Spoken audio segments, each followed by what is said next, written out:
Okay, here's a forces question from Jun14. And we've seen ones like this before, just to reassure you this does come up.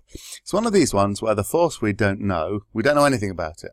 So it's got an F and a theta. So yes, we're going to use column vectors. Yes, I suppose we're resolving.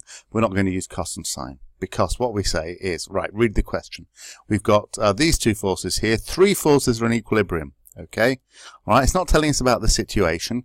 The 40 newtons might or might not be the weight, but I certainly don't assume there's another force called the weight. We're only dealing with these three forces because they are in equilibrium. Okay, the fact that it's in equilibrium means the resultant force is going to be 0. So I'm going to do the vector sum of all the forces. You should really write this in the answer space, but I want you to be able to see the diagram as well.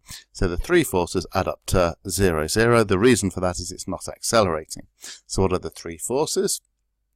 Okay, well, one of them is minus 60 naught, because it's going in the negative x direction, negative y direction, naught minus 40.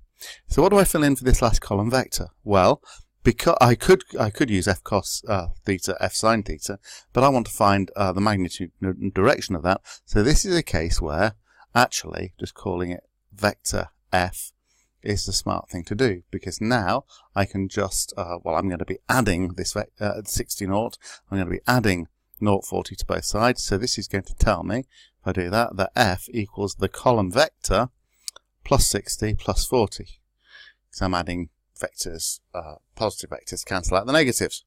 So now I've got f equals 60, 40. All I've got to do for part A is I've got to find the magnitude. So the magnitude, I Pythagoras the 60 and the 40, 60 squared plus 40 squared, which is going to be the square root of, well, 60 squared plus 40 squared. So you just bang that into your calculator, and we get a third answer, but we're not interested, 72.1. Double underline the answer. That's actually in newtons. And then in part B, we've got to find theta. So now we've got a column vector. We need to find the angle for that column vector. So for part B, I've got to draw my tan triangle.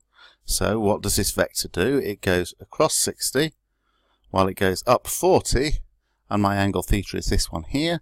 So from the triangle I've drawn, I know that tan of theta, okay, is going to be opposite over adjacent, 40 over 60. So I have to therefore do theta equals inverse tan of, well, that's 2/3, but you can do 40 divided by 60 if you really want to. You do the division and you inverse tan. So there we are. I've cancelled down 40 over 60 to 2 over 3, and I get my angle of 33.7 degrees. Double underline my answer. Double check the question. Have I done everything they asked? Yes.